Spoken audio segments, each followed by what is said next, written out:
Salve, salve, nação rubro-negra, muito bom dia, sejam todos muito bem-vindos ao canal Marquinhos Fla Assunção. Nós estamos chegando na manhã dessa segunda-feira para trazer as últimas informações e as principais notícias do rubro-negro mais querido do Brasil e do mundo, o Clube de Regatas do Flamengo. Bom, antes da gente trazer o giro de notícias do Mengão, vou pedir, como eu sempre peço, para você rubro-negro que ainda não é inscrito no nosso canal, que se inscreva, que deixe o like, que compartilhe os conteúdos nas redes sociais e que, por fim, você também ative o sininho das notificações para que o YouTube possa notificá-los de tudo que tiver acontecendo de novidade aqui no nosso canal. Dito isso, vamos às notícias do Mengão. Depois do empate no sábado diante do Fluminense, o elenco rubro-negro se reapresenta hoje, daqui a pouco, segunda-feira, a partir das 9h30 da manhã, onde o técnico Felipe Luiz iniciará a preparação para enfrentar o Botafogo na quarta-feira no Maracanã. O Flamengo anunciou ontem, domingo, à tarde, que o jogador Alexandro realizou uma ressonância magnética na manhã de ontem e o exame constatou uma lesão muscular de grau 1 na coxa esquerda. O tratamento de Alexandro foi iniciado ontem após a substituição do mesmo no clássico contra o Fluminense, ainda no início da partida. Em casos de lesão grau 1, o prazo de recuperação gira em torno de 20 dias, ou seja, Alexandro deve voltar ao Flamengo para jogar as semifinais do Campeonato Carioca. O técnico Felipe Luiz terá para a partida diante do Botafogo na quarta-feira no Maracanã apenas 2 atividades em preparação para a partida contra o Botafogo. A de hoje, que se realizará às 9h30 da manhã, e a de amanhã, terça-feira, que vai acontecer às 15h30 da tarde. De La Cruz e Arrascaeta, que foram desfalques diante do Fluminense, fizeram falta no empate de sábado. Os uruguaios ficaram fora do clássico por causa de um planejamento físico elaborado para o elenco nesse início de temporada. Devem voltar na quarta-feira diante do Botafogo. É muito provável que para quarta-feira outros jogadores sejam poupados diante do Botafogo, pois está nos planos da comissão técnica, em conjunto com o Departamento de Saúde e Ciência do Flamengo, controlar a minutagem dos atletas nesses primeiros jogos de 2025. A ideia é ter o elenco inteiro para começar a disputa do Campeonato Brasileiro. Os jogadores têm sido submetidos a um controle de carga estabelecido pelo Departamento Médico. Trata-se de monitorar e ajustar a intensidade, duração e frequência dos treinos e jogos, garantindo que os atletas mantenham um equilíbrio entre o esforço e a recuperação. O objetivo é otimizar o desempenho dos atletas e prevenir as lesões. A 9ª rodada do Campeonato Carioca prosseguiu ontem, domingo, com a realização de 3 partidas com resultados muito bons para o Flamengo. O Bangu empatou em 1-1 com o Maricá, o Botafogo perdeu para o Madureira por 2-0, o Volta Redonda, esse é o resultado mais importante para o Flamengo. O Volta Redonda empatou com Nova Iguaçu em 0-0 e Sampaio Corrêa e Vasco jogam hoje às 20 horas, finalizando a 9ª rodada. Com o resultado de Volta Redonda 0, Nova Iguaçu 0, o Flamengo voltou novamente a depender apenas de si para ser campeão da Taça Guanabara, como também quarta-feira, diante do Botafogo, se vencer, o Flamengo assume a liderança da Taça Guanabara. Então, o Flamengo só depende de si. Flamengo que ainda tem 3 jogos contra Botafogo quarta-feira, Vasco sábado e no outro sábado contra o Maricá. O Flamengo vencendo os 3 jogos, o Flamengo é o virtual e eventual campeão da Taça Guanabara.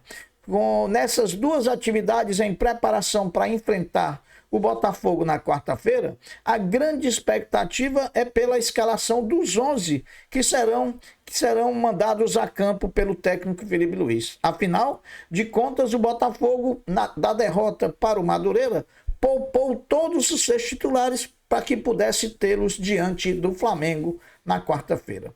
Hoje, segunda-feira, é dia decisivo para que se resolva a situação do meio-atacante Lohan, que tudo indica que deve ser anunciado como novo reforço do CSKA da Rússia. Os dirigentes russos, depois de contratarem o centroavante Alejandro, que jogou o Campeonato Brasileiro pelo Vitória, mas tem direitos econômicos presos, tinha, né, ao Bragantino, o CSKA tentou comprar do Bragantino o Alejandro, o Bragantino não teve interesse em vender, que foi que os russos fizeram? Pagaram a multa do Alejandro. E, depois de concluir a negociação, vieram para o Rio de Janeiro e amanhã tudo indica que vão finalizar a operação da contratação de Lohan do Flamengo para o CSKA da Rússia.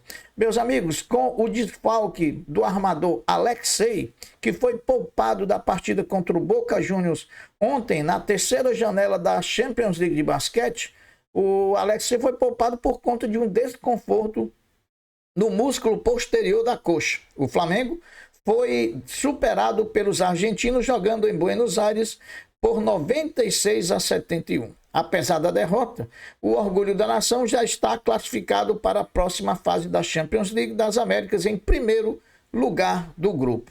O Flamengo Basquete, ainda na terceira janela de jogos da fase de grupos da Champions League das Américas, volta a jogar hoje, segunda-feira, na Argentina, a partir das 21h20 contra o Toros de Chiquiri do Panamá. A partida, às 21h20, terá transmissão exclusiva do canal da BCLA no YouTube. O Flamengo deve ganhar o Toros de Chiquiri porque é um time muito fraco.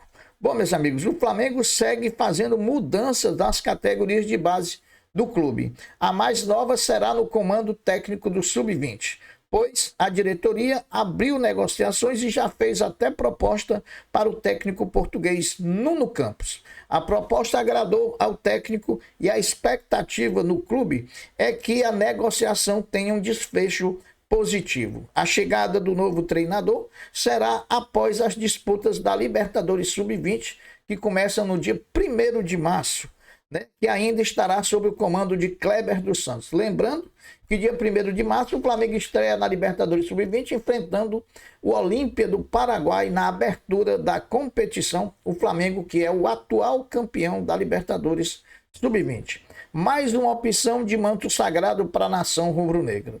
O Flamengo lançou a camisa e o calção da linha Icon para 2025. A roupa não será utilizada pelo time no campo, ou seja, o produto a ser comercializado será exclusivo para os torcedores. A camisa ela é predominantemente vermelha, com as linhas da Adidas nos ombros de cor preta. Além disso, o emblema da fornecedora e o escudo do Mengão são na cor branca, localizadas na altura do peito. Tem uma camisa muito bonita, né? Mas só não deve ser bonito o preço, né, pessoal? Que deve ser carinho.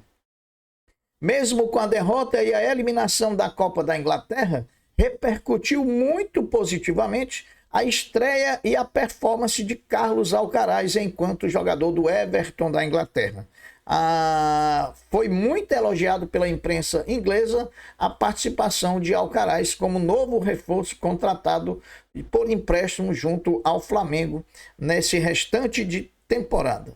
Em ritmo forte de pré-temporada no Cefam, desde janeiro, o futebol feminino do Flamengo abrirá a temporada de 2025 com a disputa da Copa Rio.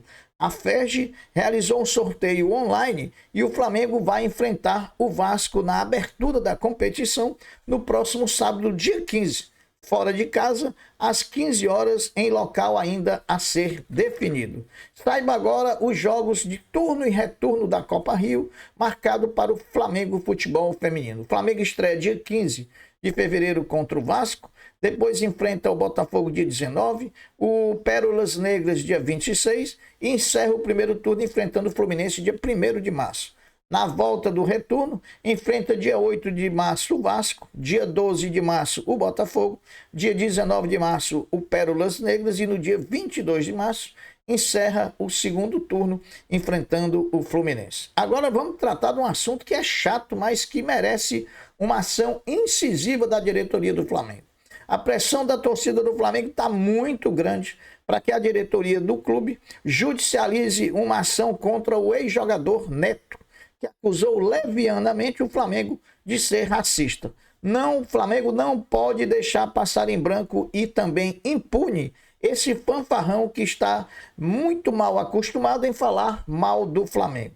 Causou também estranheza, meus amigos, a reclamação em torno do piso do gramado do Maracanã, principalmente na partida do último sábado no Fla-Flu, né? Até porque quando no dia 25 de janeiro, que o Maracanã reabriu, recebendo o Flamengo, numa partida contra o Sampaio Corrêa pelo Campeonato Carioca, em nenhum momento houveram reclamações de que o gramado estava ruim, que o piso estava ruim, que estava duro. Isso causou estranheza, porque agora no Fla-Flu a reclamação foi uníssona, foi geral. Inclusive também o Fluminense já havia antes do Fla-Flu jogado no Maracanã contra o Boa Vista e não houveram reclamações. Então causa aí estranheza e causa também o Flamengo, enquanto empresa lá do Maracanã, a Fla-Flu Serviços S.A., se manifestar sobre o ocorrido, dizendo o que será feito ou o que foi feito para que nesse jogo do Fla-Flu o piso do Maracanã estivesse tão ruim a ponto de